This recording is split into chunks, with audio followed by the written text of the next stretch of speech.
You're listening to Sustainably Geeky, the podcast for everyday environmentalists. Hello, and thanks for listening to Sustainably Geeky. My name's Jennifer, and today I am joined by author James Rebanks. He is joining us all the way across the pond in England. So James, thank you so much for being on the show today. Thank you for having me. It's probably not by Texas standards, but by British standards, it's incredibly hot here today. We've been making hay. Oh wow, yeah, it's tough to work outside in this heat. I do not envy you guys.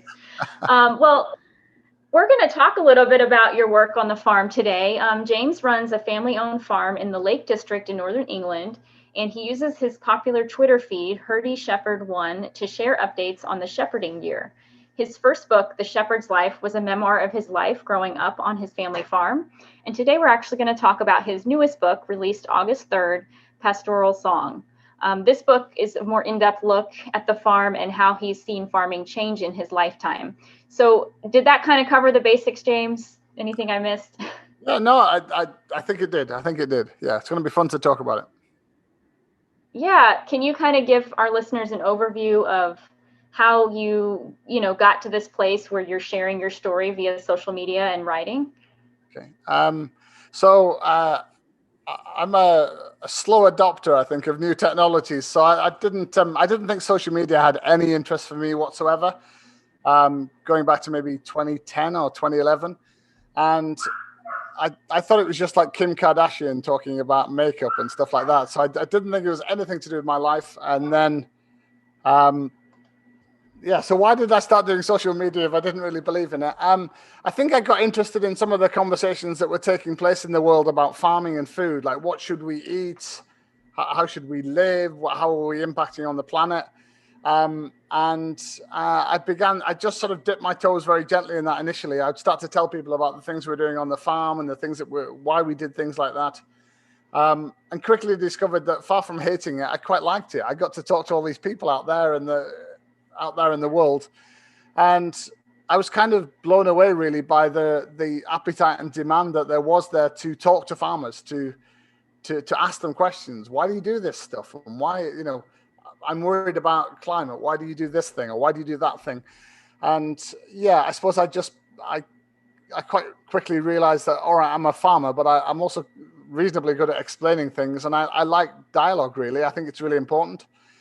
I don't think it's a very sensible idea to outsource our food production to 1% of the population, ask them to do it as cheaply as possible, and then not have any kind of dialogue with them about all of the side effects of that, particularly on biodiversity or climate or other things. I think farming and food is all of our business, and therefore we need to be talking to one another. And that's really what I've done through my social media and later through my books, is to try to talk to the rest of you, I guess, that aren't lucky enough to have your own farms or aren't embroiled in those challenges, I guess. Yeah, you have such a unique voice, and I think your story is very powerful. So people are really interested in kind of learning about, like you said, not only where the food comes from, but just the day-to-day operations of how do you manage land in a sustainable way. And I do think that's an important conversation that we need to start having as a society. I think so. I think there was a sense maybe in like the 1990s that culture was anything except for farming. Like culture was more urban, it was more cool. I know when I was in my teens and my early 20s, you sort of were slightly embarrassed to tell non-farmers that you're a farmer because you thought they're going to sort of look down their nose at you or think what you do is sort of dumb or provincial or something. And I think what I've learned in the last 20 years is that actually a lot of our most pressing problems as a species are linked to food production and how we manage land. And what's more important than that? What's more vital than that? I think these are absolutely vital questions that are coming back to the center of our discourse, the center of our culture. And I think farmers like myself have to be part of that conversation. We've got to tell people about the challenges we're facing and tell people about what changed since the Second World War.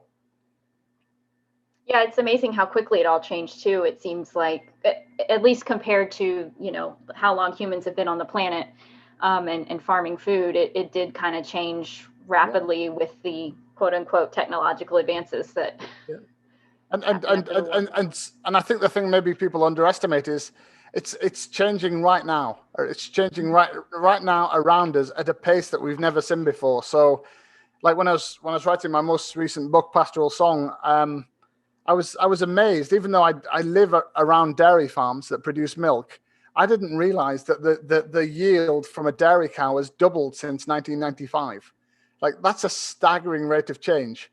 It takes 10,000 years of human agriculture to get a cow to produce 4 or 5 gallons of milk. It takes 25 years to double that.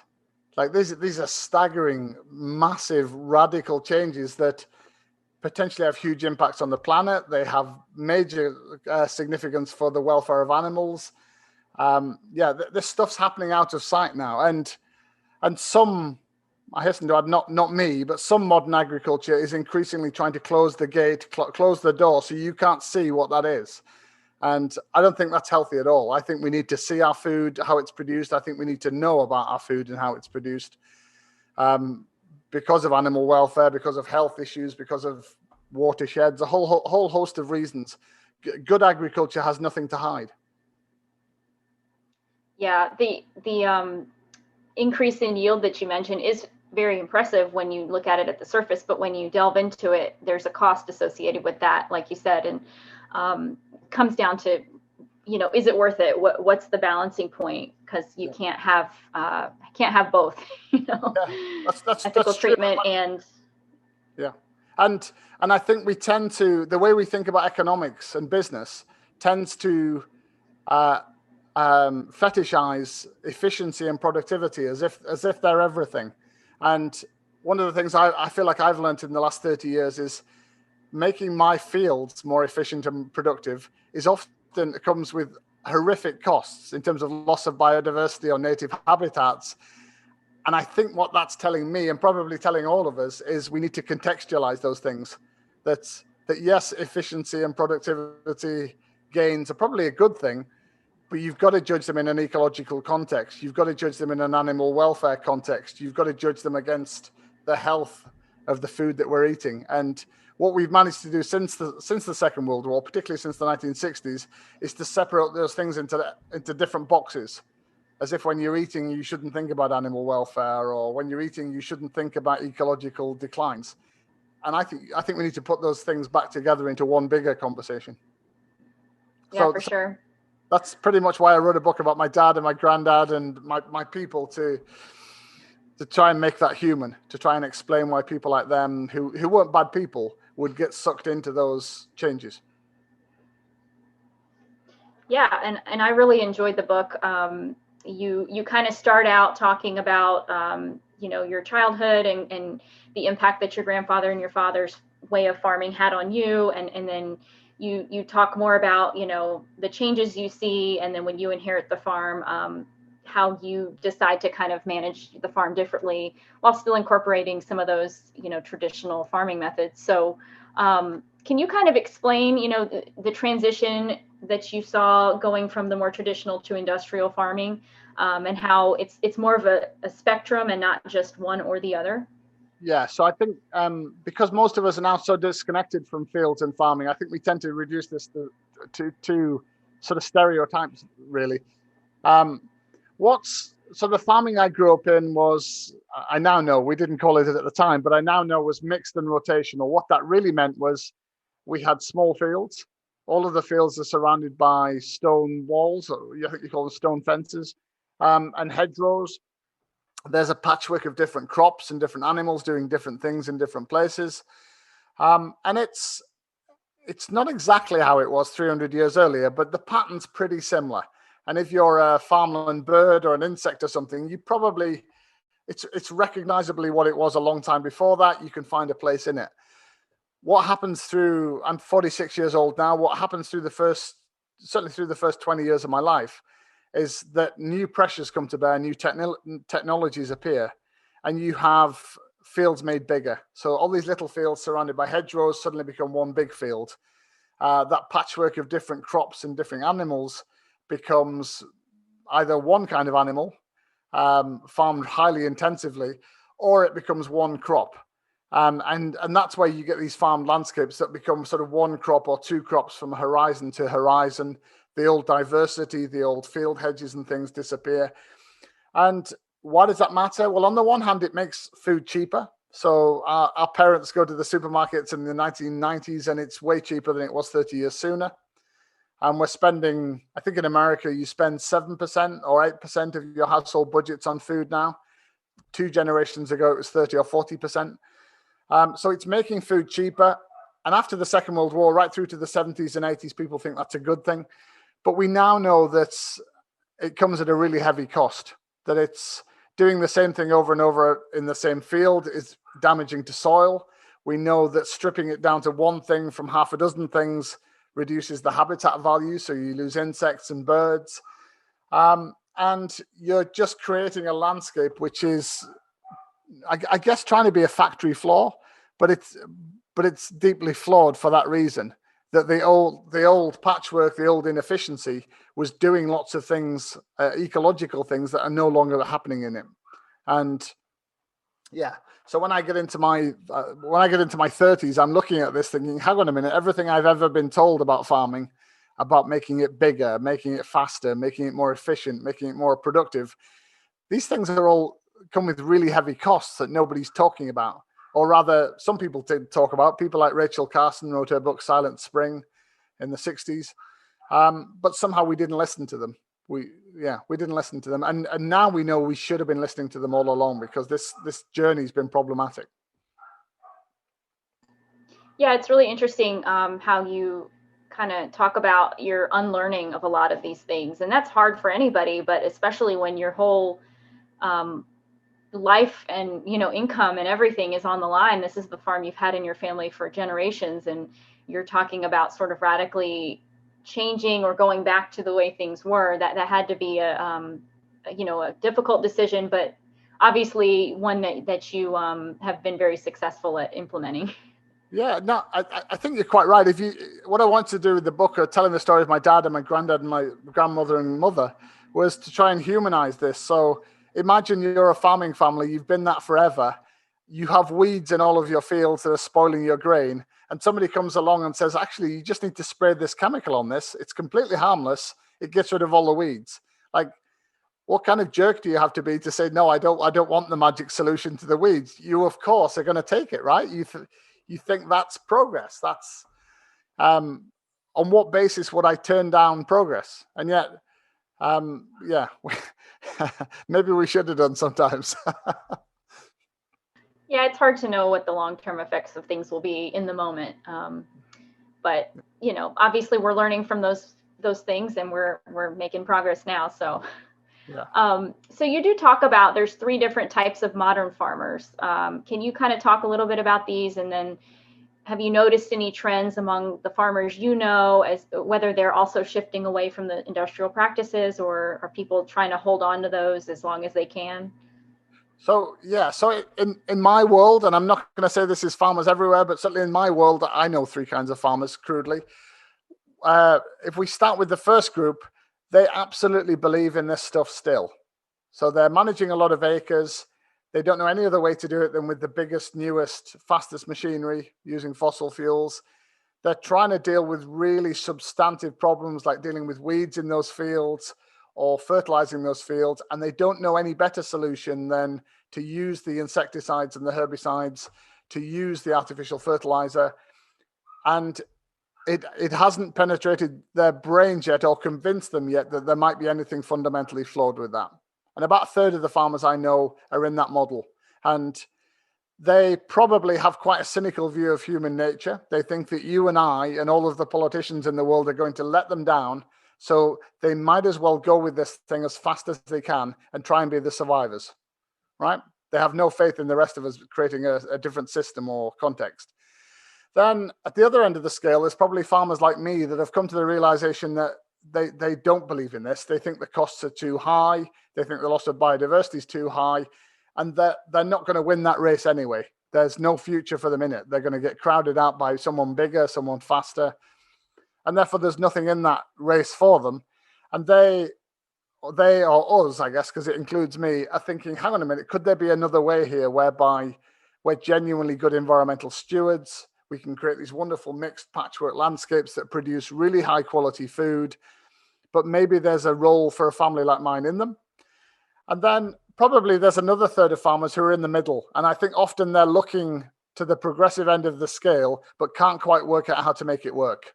So maybe they're renting land off somebody else, or maybe they have a huge amount of borrowed money, or maybe nobody spent as much time with them as people have spent with me to talk to them about soil biology or biodiversity. And they probably want to change, but they can't get off the treadmill at the moment. They haven't worked out how to, or they haven't been given a way to get off it. And I think if the rest of us, the whole of society, if we can create progressive structures that enable farmers to do something different and make a living, I think probably 2/3 of the farmers would do that quite readily. But if we create systems that demand farmers to produce ever cheaper food in ever more intensive labor minimizing ways, then we're going to push that middle third towards the intensive end of the scale. And I believe sincerely that we need a different kind of farming, and that we need to push the 2/3 of those farmers in the right direction.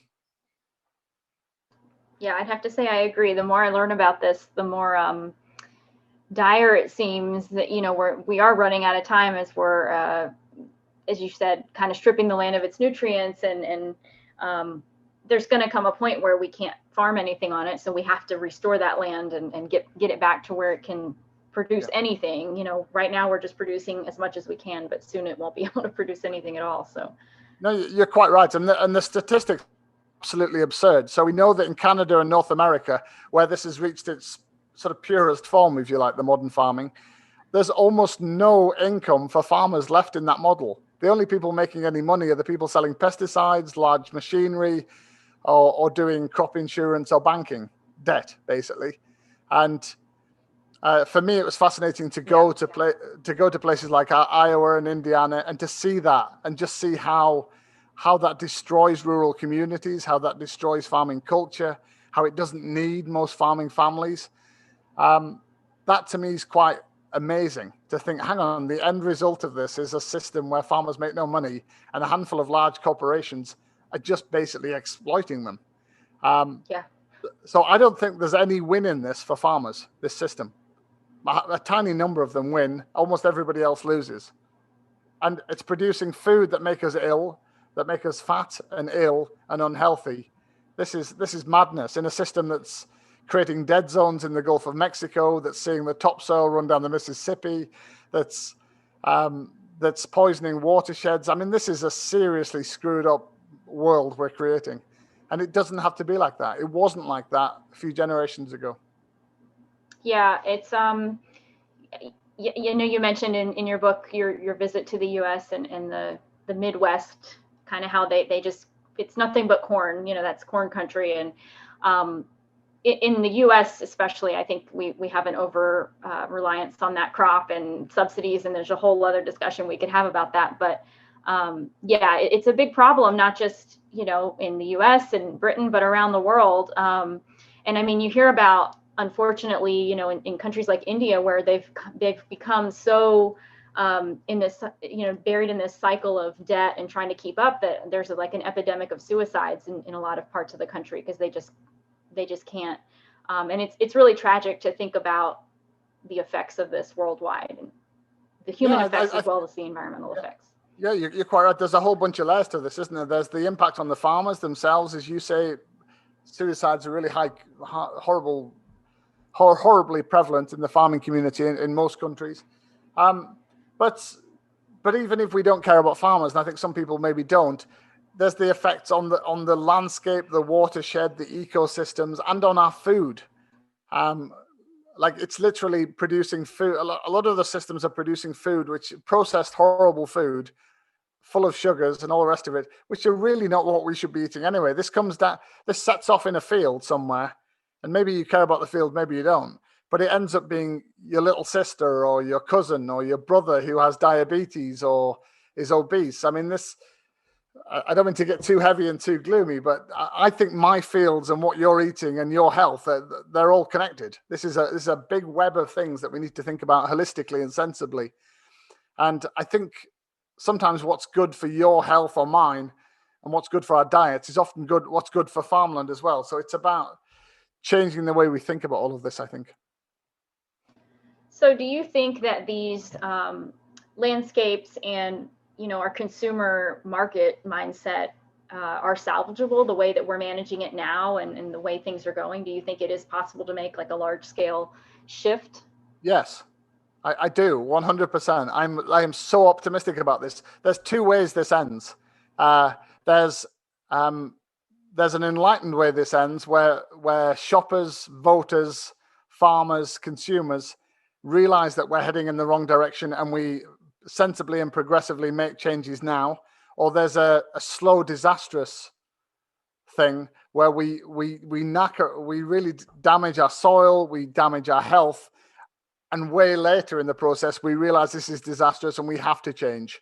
Like it's literally those two choices. But either way, we're changing. Like we have to, so that there's enough healthy soil for the future, so that we're eating the right things. So, and I think people are smarter than we give them credit for. Okay, there's counter examples. There's moments where you despair of the human race, but I think people, if they understood this, would know that we need change, and I think would apply pressure to politicians, would apply pressure in shops and restaurants. Like I would say to anyone listening to this podcast, if you go to a restaurant or a cafe or you go to buy meat or vegetables, start asking questions about how this was produced. Start being troublesome. I think Wendell Berry, the great agrarian American writer, he talks about us being the most thoughtless eaters and shoppers in history. And that's what we are. We've been persuaded to become thoughtless in the shop and thoughtless in the restaurant. So if people can't tell you how the meat was farmed or where it came from, don't eat it. Don't eat it. Stop being trouble. I think we can do it. I think we need a very polite rebellion on the behalf of millions. Yeah, I like that. Become troublesome. Yeah. Yeah. I think that's absolutely a great place to start. Just start asking questions and, go to your local farmers markets, talk to your farmers, learn how they produce the food, and you'll start realizing what you don't know. Even in the supermarket, like start asking the guy on the butcher counter or the veg counter, start asking them questions. Where's this from? Did they use insecticides on it? Did this come from farms that look after their soil? Okay, the person who's serving you is going to find that quite annoying, but if a lot of us start doing that, they're going to start having the right stuff on the shelves just to make it quicker, like just to get rid of us asking questions. We can do that. And okay, lots of people go shopping and they've got 3 kids and they're busy and the clock's ticking and they've got a limited amount of income. I know the reality of that, but we definitely can be more troublesome. Just do it with a smile. Ask to talk to the supermarket manager. Ask why the vegetables aren't from your local community. Ask why there's no information on about how they're farmed. Ask if the pork comes from a cafe or a confinement place, or whether it's free-range outdoor pork. These are things that we've been encouraged not to worry about, and we should have been worrying about them all along. Yeah, because eventually you'll pay for it, whether you pay it up front for better quality or you pay it down the road in health expenses. Yeah, it all happens. And they would say to somebody like me, people don't care.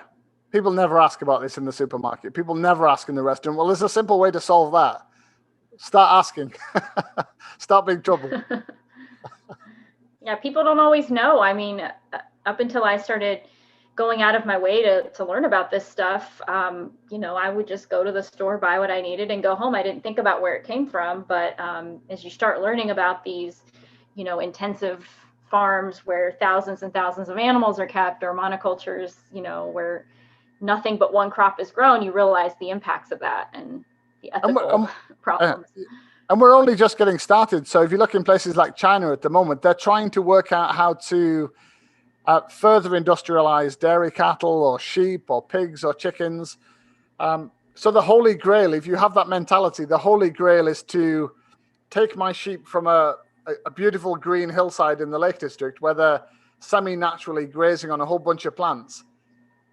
That's not the Holy Grail. That's inefficient and difficult for those people. What they want to do is put 100,000 sheep in a building in China, feed them all sorts of crap that's the sort of byproducts from other bits of the food chain, do it with maybe one member of staff. They're constantly looking to industrialize all of our food items. And frankly, we shouldn't be doing that. We do perhaps have to produce a lot of food. We do have to produce it at a reasonable price. But we can't pretend that animals aren't animals. We can't pretend that plants don't need to live in healthy soil with proper microbiology. I mean, these people are crazy. They're creating a world which is the opposite of what we need to create. Yeah. So how do we, grow food in a way that is both sustainable and affordable? Because like you said, now people are used to spending 10% or less of their income on food. And if you start increasing the price because, rightfully we need to increase the quality of food and reimburse farmers what they deserve to get, people might start pushing back or, saying, oh, well, it's not that important. I'd rather just save the money on the front end. Yeah. So you're absolutely right. We start off talking about a field. We start off talking about maybe food might need to be more expensive. You're quite quickly into some heavy issues here about wealth redistribution and poverty. Because somebody like me can't be saying, hang on a minute, make it more expensive, and I don't care about the poorest people in our society. That doesn't work. The truth is the most enlightened countries on earth do this in the context of redistributing wealth. So they look after their poorest people. They make sure they've got enough food to eat and things to drink. And that's part of it. And what we've been doing, particularly in the last 30 years, is using this cheap food produced in unsustainable ways as a sop for people who we've been asking to live in poverty, in grossly unequal societies with much more wealth inequality than there used to be. But it's okay because they can eat KFC or they can eat McDonald's or whatever, or they can eat sort of frozen chicken. That's not a healthy society, and that's not a healthy food system. And yeah, this takes us to troublesome areas where you have to talk about things that maybe people don't want to talk about. But yeah, if you want to look at countries that do this well, you look at somewhere like Norway, which is doing really significant amounts of wealth redistribution, which is protecting their own farmers, which has relatively expensive food to other places in the world. But what they're recognizing is that keeps rural areas alive. Instead of forgetting about whole swathes of rural America and letting towns decline and fall apart, and their sort of opiate issues and really toxic politics where all those people then go out and vote for Trump because they're angry. Instead, you can create really vibrant rural communities with really vibrant local food networks where you're creating work and you're creating meaningful lives for people. I'm sure some people listening to this podcast maybe don't want to talk about that kind of society building, but I think we have to. This plays to the heart of really important things about the way we're living, and the kind of world I want to create is one in which we create meaningful lives for people off the back of producing good food. Not reducing everyone to minimum wage working in supermarkets or in logistics, shifting this stuff around, or with really terrible problems about obesity and diabetes and other things. Let's start caring about connecting food to health, to good work. And does that sound difficult? Yeah, it sounds almost impossible in a North American context right now. I'll give you that. But it has to start somewhere. And it will happen. And so Jane Jacobs, the great urbanist, is one of my heroes. And she said, things change when people start demanding they change, when people realize that the status quo is broken and doesn't work. So am I getting a little heavy and political? Probably. But that's because I want all of your listeners to go out there and start making change. No, that's great. That's what this show is about, is educating people and giving them ways that they can act on what they've learned. So, yeah, and I love that idea of, food production isn't just growing things and selling them. It's society producing. It's it's a holistic thing. You know, it's a lot more than what we associate it with now. So we definitely should start valuing that part of the process. And it's also worth saying that a lot of the name for the thing I'm into is regenerative agriculture that mends soil, that mends ecosystems. It's worth saying that all of the studies of that, particularly in the UK and Europe, shows that you need lots of small farms. A lot of it's human skill dependent. So it's less mechanical. It's more based on human skills and observation. It can be highly, highly productive on small farms. So it's things like growing veg and other things which are good for us, but it's very hands-on. It creates lots of work, good work, healthy work outside that people enjoy. And it creates businesses and lives for people. So one of the very sad things about the sort of American Midwest model is that you're gutting a lot of those towns. These are towns that used to have thriving middle classes where people owned small businesses and paid their taxes and created all of the sort of social networks that made those places healthy, middle class and working class people. And now you're stripping all that away. You're saying it's okay, Walmart's on the edge of town. It's okay, there's 3 farmers outside producing all the food. There's nothing to worry about. But that's an act of willful blindness to look away from what you're actually doing to those societies and those communities. It's willful blindness. Mm-hmm. It's just inconvenient to notice those things and take action, just like so many other things in the world today, I guess. Yeah. But the really optimistic thing is you can mend ecosystems. As a farmer, I can put birds back into my landscape. We're doing it all the time. We just planted 20,000 trees in shelter belts. And we're doing this amazing long recovery grazing where we let the grasses and the flowers have long periods to rest and flower and seed. And I just took a friend of mine who's a conventional farmer around my fields. And even they said, oh my God, it's full of grasshoppers. It's full of insects. It's noisy. There's birds everywhere. That lady was blown away. She looked at me and went, we've got to do this, haven't we? And you think, yeah, and we can. I just need people at the other end of the scale to not expect me to produce food at the same price as the junk that's wrecking landscapes. And you quite rightly took this to being about what about the poorest people in our society? But in some ways, that's a convenient thing to latch onto to find a reason not to do it. Okay, so we do need to address that. But most of us can afford to do it. Most of us are now walking around with $500 or $1,000 phones in our pockets. We're now doing way more holidays than we used to. We spend more on clothes than we used to. We spend way more on fancy cups of coffee than we used to. If we choose to, we can spend more on food to make sure it's the right kind of food. Most of us can do that. And you, like me, like everybody else, most of us say, yeah, what about poor people? But really we should be saying, yeah, actually, I can do it. I can do this. It's about choices. Yeah, it's all a matter of reprioritizing. Yeah. And I think too, maybe if people do start having to pay a little more for their food, it might cause them to not waste it as much. Because right now we have a very wasteful society. Oh, I didn't finish it, I'll throw it away. Or, I'll just let it go bad in my fridge. I mean, I'm guilty of that too. I buy something with the best of intentions and forget about it. But if we were paying more for it, we would definitely make sure to use it. Yeah. So in the book, I write about the food culture that sustained the old farming system. And yeah, let's get the uncomfortable bit out of the way. That relied on women being in the home. So I'm not saying we should live like that necessarily. I think it could be men or women or some new version of that. But my grandmother would cook a lump of meat on the Sunday. They would have it cold on the Monday.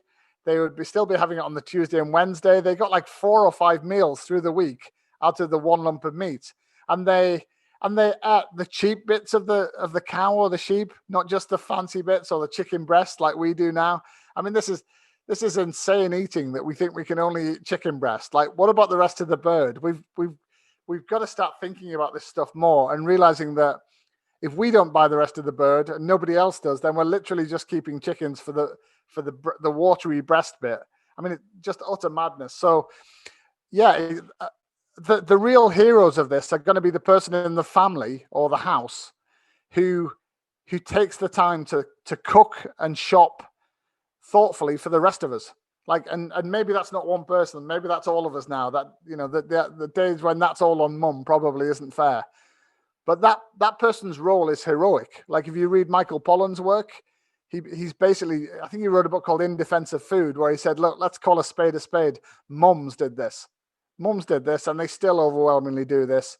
And maybe they shouldn't, maybe they won't in the future when we're more enlightened. But I think mums are heroes. Mums are the heroes of this. Mums are the ones who go to the shops. Mums are the ones who put the food on the table most of the time. We need to help mums to do this stuff better, and we need to help mums to be troublesome. It's a kind of mum revolution we need. You hear that, moms? We're counting on you. And we do need to empower everybody, though, to take ownership of the whole process. So that's right. Maybe it's male mums, maybe it's teenage mums do their share, maybe it's dad mums. I mean mum in the sense of somebody in the household has to care about what's going on the table and where it came from. And whoever that is, it's a really, really important role. It decides whether we're healthy or not. It decides whether our food footprint is disastrous or whether it's good. We've bailed out on that. Somebody told us that if we eat the sort of ready meal out of the plastic packet cooked in the microwave, that was okay. And actually it's not. It's deeply problematic. Yeah, and it doesn't even taste that good. So no. But I don't know what's somewhere the draw? but somewhere along the way we stopped respecting the people that do that in our homes and our lives. Mm-hmm. Like we started treating cooks and chefs and people like they were sort of menial work and it wasn't important and just heat that stuff up. It's actually one of the most important roles in our society. Like the cook in an old people's home or a hospital. This is like the most important job I can think of. This helps people get better. It helps people live good lives and healthy lives. Yeah, absolutely. I want to go back to something you kind of touched on. Oh, go ahead. Did I get a little intense? Oh, no, that's great. I mean, you're saying all the things that I've been thinking and even things that I, haven't thought about, which is great because I want to expand my knowledge. And I do think sometimes you got to be blunt with people about this kind of thing, and it's the uncomfortable truths, but that's how you get change is you can't sugarcoat it. Yeah. I was just going to see if we could talk a little bit about, you mentioned the wildlife on your farm and how, everything's starting to bounce back. You mentioned a few times in the book about how you noticed certain animals were disappearing or even plants, and you made very concerted efforts to reintroduce a lot of those species or the plants that the animals depended on. And I just found that really fascinating as to how you did that. And you kind of explained, the purpose of that. Can you tell our listeners a little bit about why diversity is necessary and why these monocultures really don't work?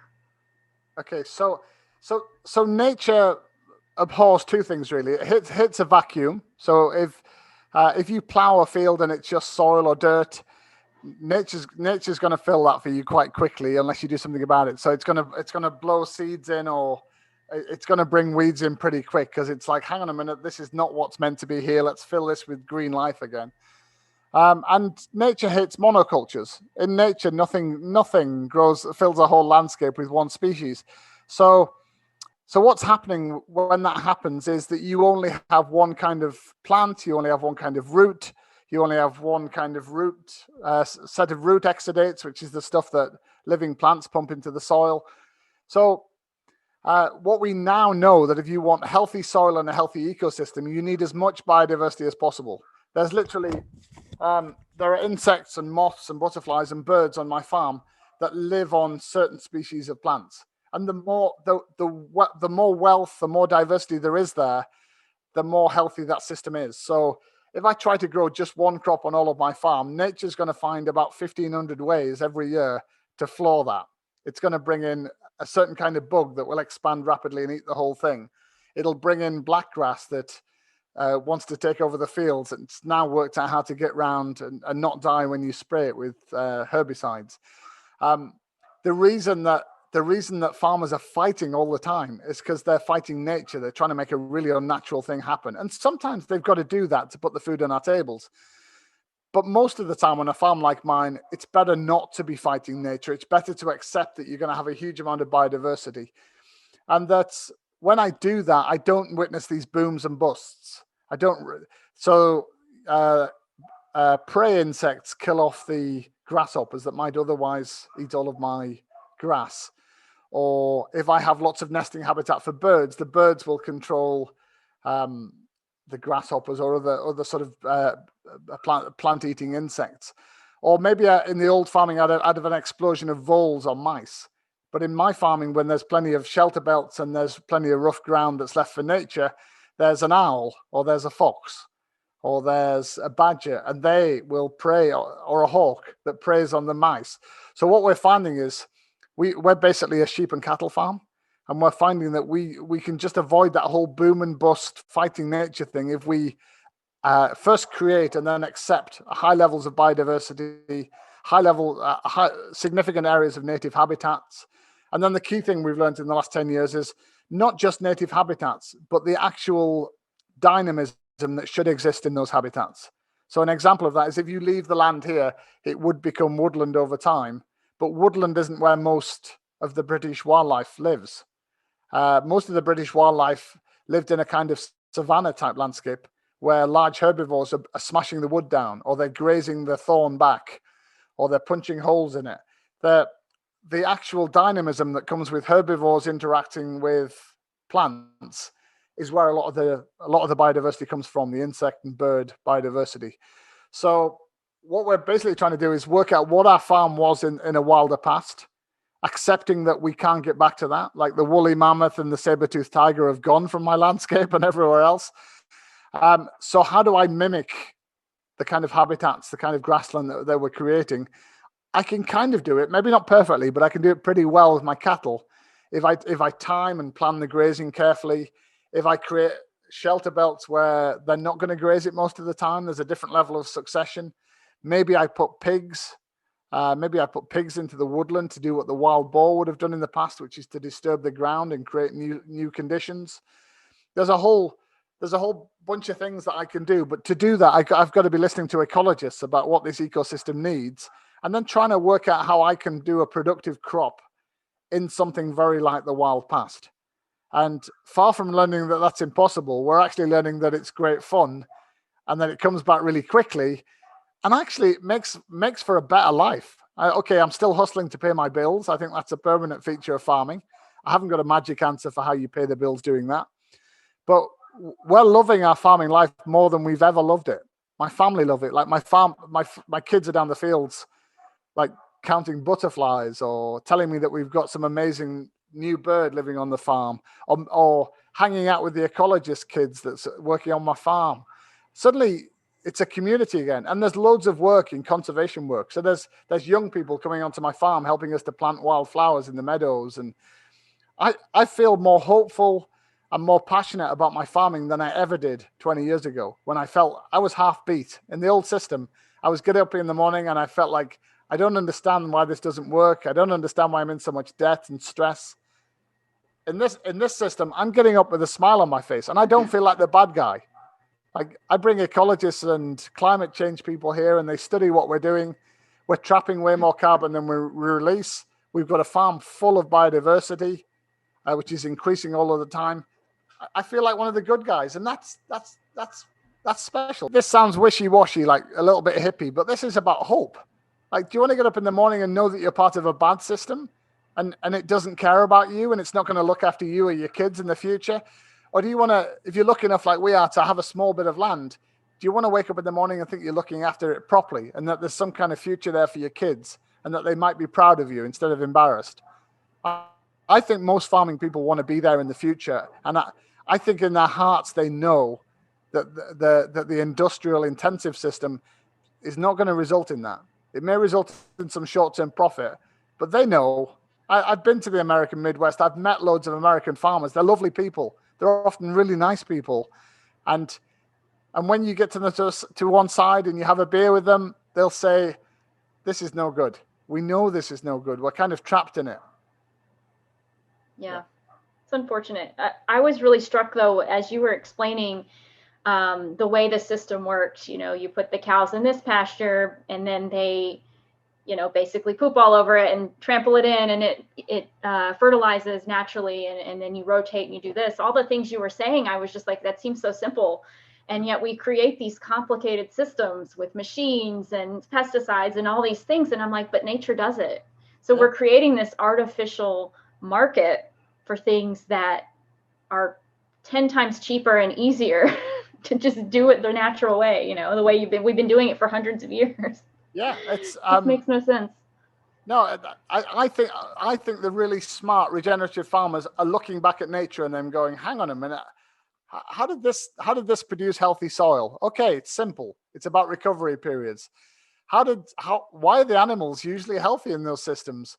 Okay, it's because we bred animals that are so fine-tuned they're no longer healthy. They're not dual purpose enough. They're not robust enough. So yeah, I mean, I'm every bit as keen on farming livestock as I ever was. It's every bit as necessary. I pay my bills and I earn good money. But I'm spending a lot of my time now looking at how my farm responds to being treated in nature mimicking ways and going, do you know what? That works. That works. Nature worked this stuff out. Like, when did we start thinking we were smarter than nature? Because we are not. We are really not. We're just trying to reinvent the wheel, and it's hurting all of us in the process. Yeah, like don't get me wrong. Some farmers listening to this might say, hang on a minute, how do you grow grain for wheat with weeds in the field? Well, the truth is you probably can't. You get paid less for it. It's inconvenient. So I'm not saying that there wouldn't be really efficient farming somewhere, but even where we have to do it, I think we can put it into patchwork landscapes where there's other things happening around it. So maybe you accept that 20-30% of the land mass is maybe growing grain for bread or something, but you say, okay, round those fields, can we put woodland? Round those fields, can we put hedgerows? Can we put native grassland around it so that there's enough insects and things happening? Even while we have to do these things, and we do sometimes, we can create landscapes that do all of the other stuff. I'm sure we can. And often in those intensive plant landscapes, the answer is to put livestock back in there. You have some amazing American farmers doing this. People like Gabe Brown, who wrote a book called From Dirt to Soil. There's a guy on YouTube called Greg Judy, who, for my money, is maybe one of the best grazers in the world. I watch his films every week. I'm learning from him about how we manage native grasslands. You have some big bad news stories in America with your farming, but you also have some of the best farmers in the world.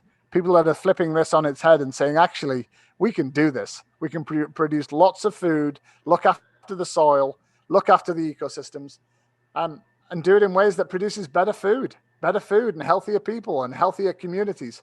There's a lot of good news in America waiting to happen. It just needs space and support.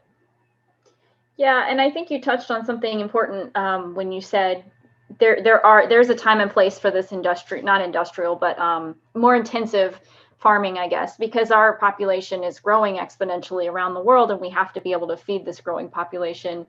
And with the state of a lot of our fields, they're going to take some time to get back up to where they can grow plants again. Yeah, like I don't want people to fall off the edge of this thing and starve. Nobody wants that. So whatever you do, you do it sensibly, you do it gradually. But I mean, the truth is, if you want to feed a lot of people from a small amount of land, then you'd probably be growing fruit and vegetables. And they're super intensive, super productive on smaller areas of land, and they can be done regeneratively. They can be done in really healthy soil. In fact, they're best done in really healthy soil. So the actual feeding ourselves from our land, I don't think anybody's really worried about. All the experts that look at this say, actually, we can feed ourselves. We're just choosing to do it in a bad way at the moment. And this is about flipping from a bad way to a good way. And you're quite right. You wouldn't do that overnight. You wouldn't do that in a way that led to food shortages. But you might do it over 10, 15, 20 years, transition.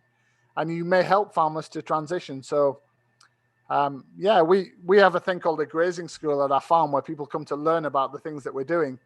And so we get some really intensive industrial farmers come on those courses, and that's fascinating to me. And sometimes it's the farmer's wife, and I'll say to the lady, I'll say, so why are you here? Like, your farm's the opposite of this.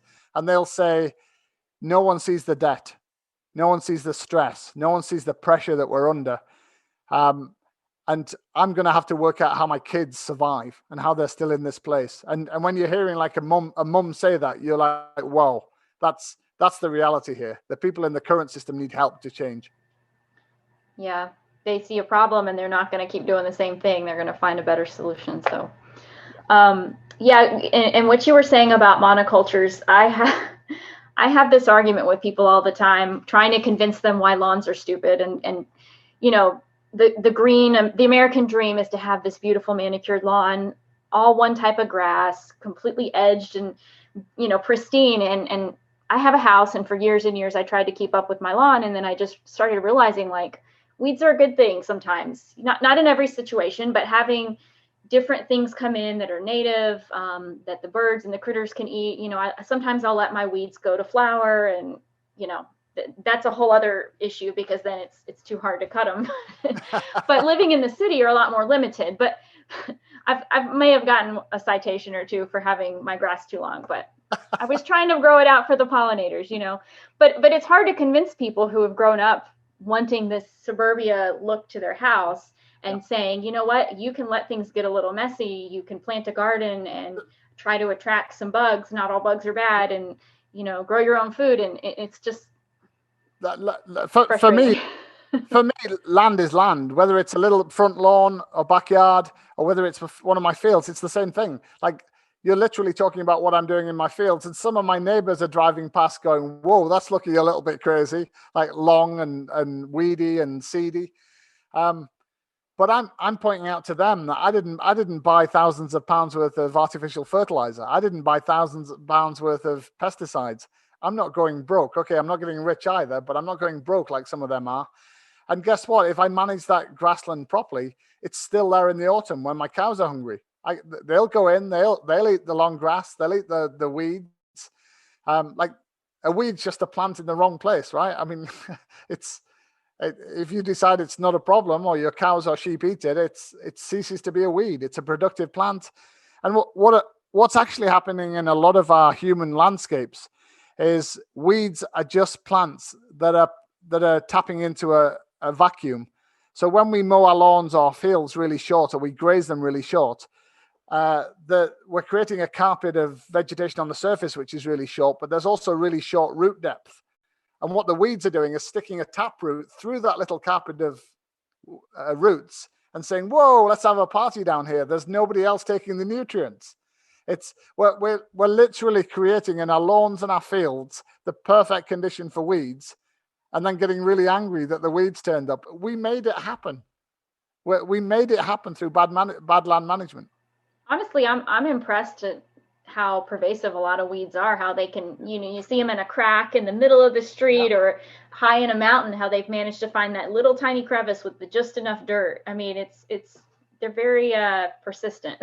Yeah. And what we're trying to do in our fields now is, as I wrote about in the book, is most of our fields have now between 70 and 110 species of flowers and herbs, and every single different plant in those fields is doing photosynthesis slightly differently, is pumping different nutrients and sugars and carbons down into the ground. If I want to have really healthy soil for the future, the difference between all of those plants matters. They're all doing a different job for me of capturing sunlight and pumping good stuff into the ground.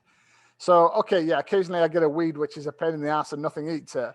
But like, I think Greg Judy, the American farmer I was talking about earlier, he refers to this. There hasn't been a weed yet that doesn't fall over eventually and rot. And when it does, all of those minerals, all of that stuff it brought up from the soil becomes organic matter on the surface, and it feeds the other plants. I mean, you know, this is about mindset switches. And yeah, I'm a country boy, so I'm used to American cities, but I understand you have these highly restrictive rules about what you can do with your lawn, right?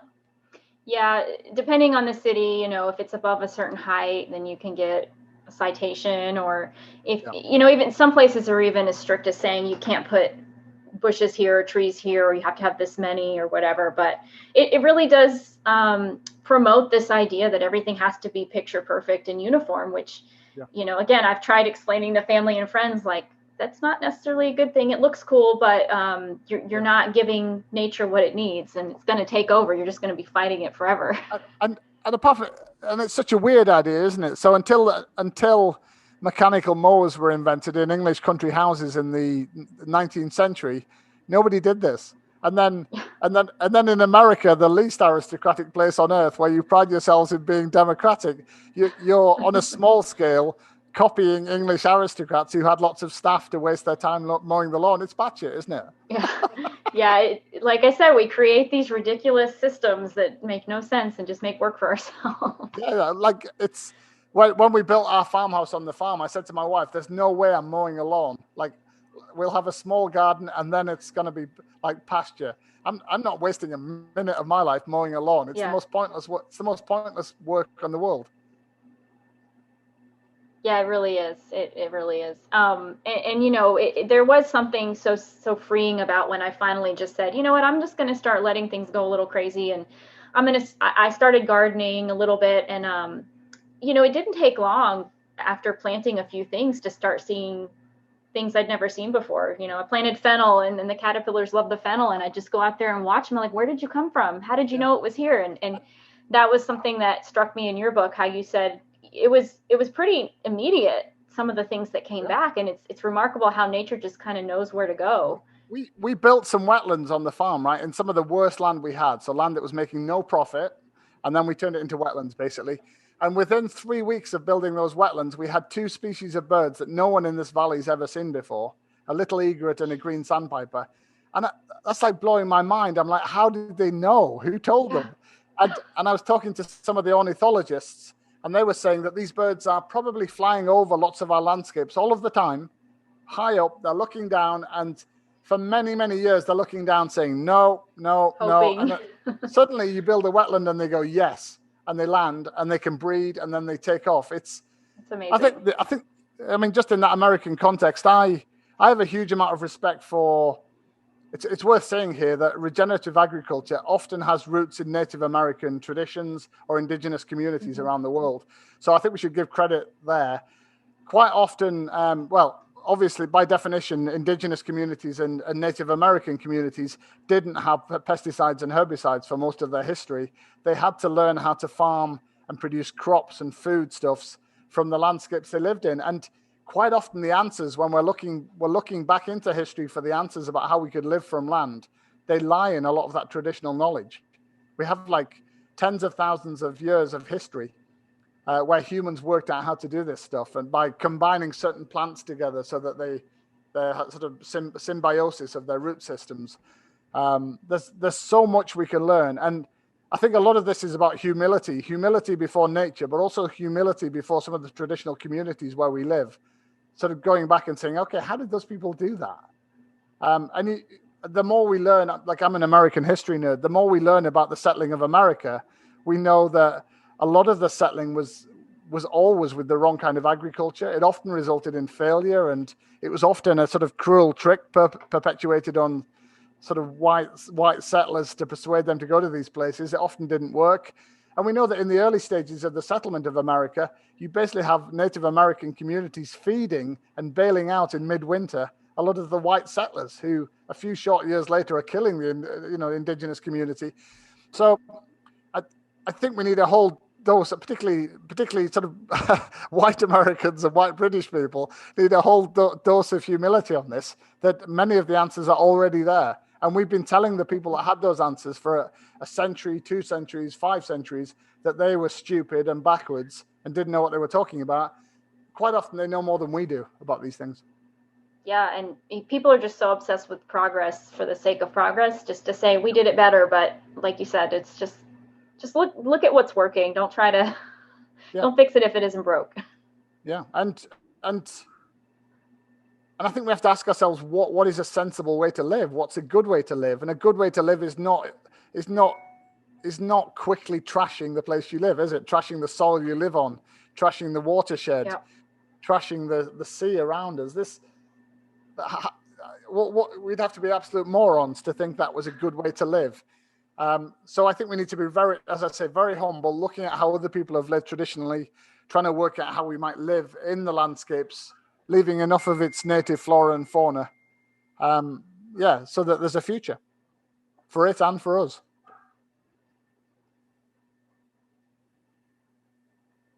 Yeah, well, I think it's great that you, honor and appreciate those traditional knowledge, as well as you understand the role of science. Like you said, you bring in ecologists and experts that can kind of help you best manage your farms. And I think you said that one of the first things you did was you had someone from a nonprofit come and kind of explain to you guys the benefits of rerouting one of the rivers on your land or something, and that that kind of opened your eyes to, wow, we can actually do this, and we have some support versus we got to do it all on our own. So I think it's great that there's resources like that out there.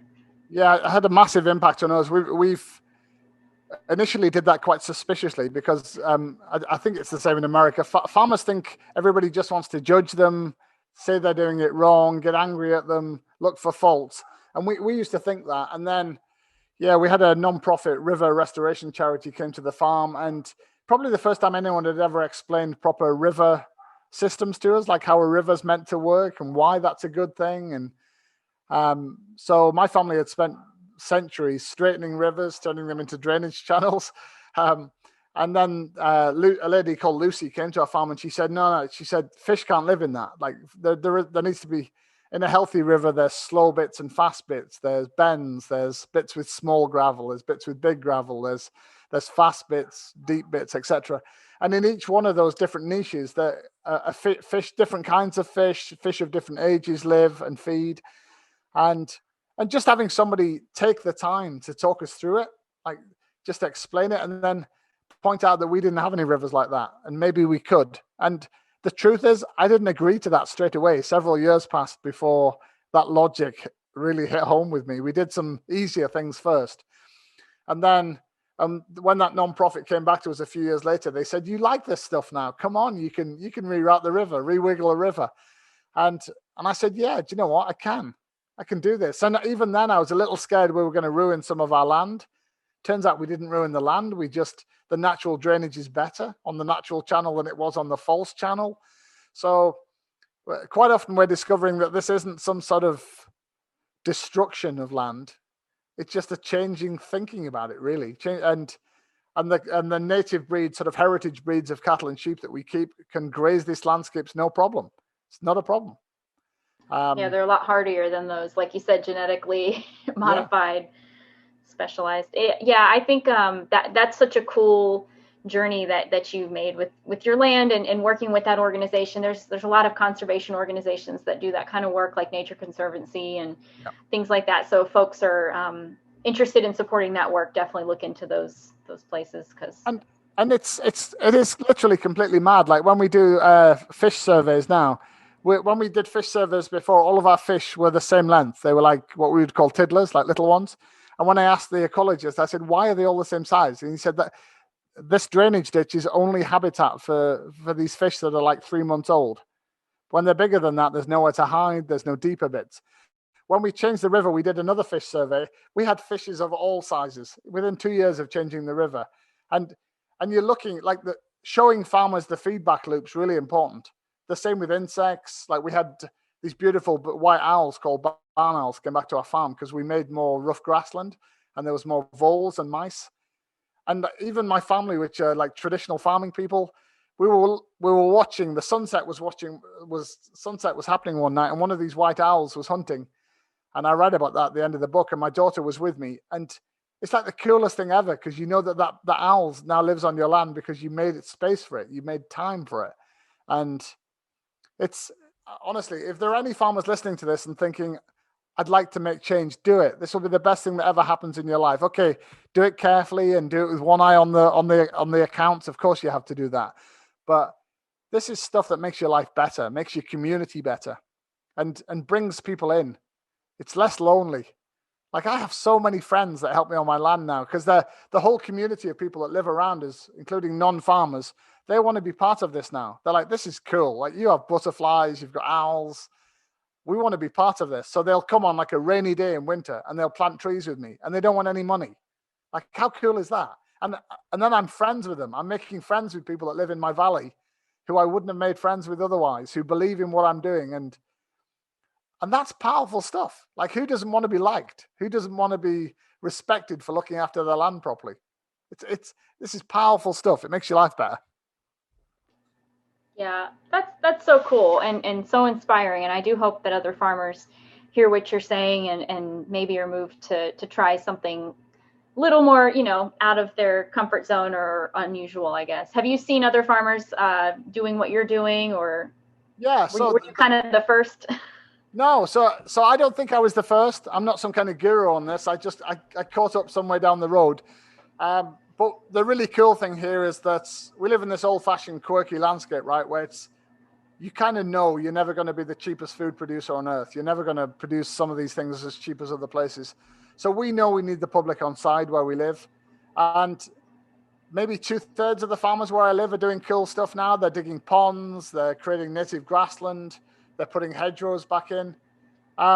This is mainstream where I live now. Maybe not 20 miles away in the lowland on the more intensive land, but on these marginal grasslands, this is becoming mainstream really quickly, and that's the most exciting thing.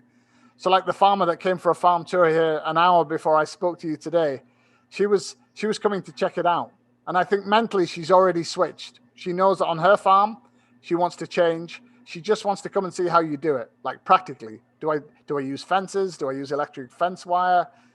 Is it cattle? Is it sheep? What do I plant? And it was really cool because she was already decided to do it, but she's coming to just steal ideas from me. And that's cool because I'm just stealing ideas from other people and from nature. It's good. It's comforting to know you have others you can call on when you have questions or need help or something, like you said. Yeah. So if we ask farmers to be industrialists and we only want to pay them to be industrialists, surprise, surprise, that's what we're going to get. But if we ask farmers to be genuine stewards of the land, then I think we can have that too. We just need to change these food systems, change the way we pay for things, change our regulations. I mean, why should people be free or encouraged or subsidized to poison watersheds or to erode topsoil? That makes no sense. You're paying for that. Like the American subsidy system is paying farmers to destroy nature, destroy soil, destroy watersheds, destroy the ocean with dead zones. It's hard to grow crops we don't need. Yeah, exactly. And then dump them on the rest of the world and use propaganda to say you're feeding the world. I mean, no, you're not. 85% of the people on earth are being fed from small farms. Most people want to feed themselves. The rest of the world isn't asking for Britain or America to dump cheap food on them that's been subsidized. No way. Yeah, you mentioned Michael Pollan earlier. Have you read his book, The Omnivore's Dilemma? He talks a lot about the American Midwest system, like what you were talking about earlier. So if folks want to learn more about, how that works and how detrimental it is and how regenerative ag is kind of making a comeback in the U.S. That's exactly right. There's so much good stuff out there. So I would recommend Michael Pollan's work. My work is more like a memoir. So it's my book's maybe more like reading a novel or something. It's literally about people. It's about my dad and my granddad and the ways that they used to farm and the things that happened to them in the 80s and the 90s. And then it's about my children, my wife, and I trying to put this place back together, trying to do the right things, and the community that's emerged on our farm. So if you want to learn about it through the eyes of a farming family and sort of travel that journey with us and feel it and live it on the page, then that's what my books are really. And they're called The Shepherd's Life. The Shepherd's Life and English Pastoral. Thank you.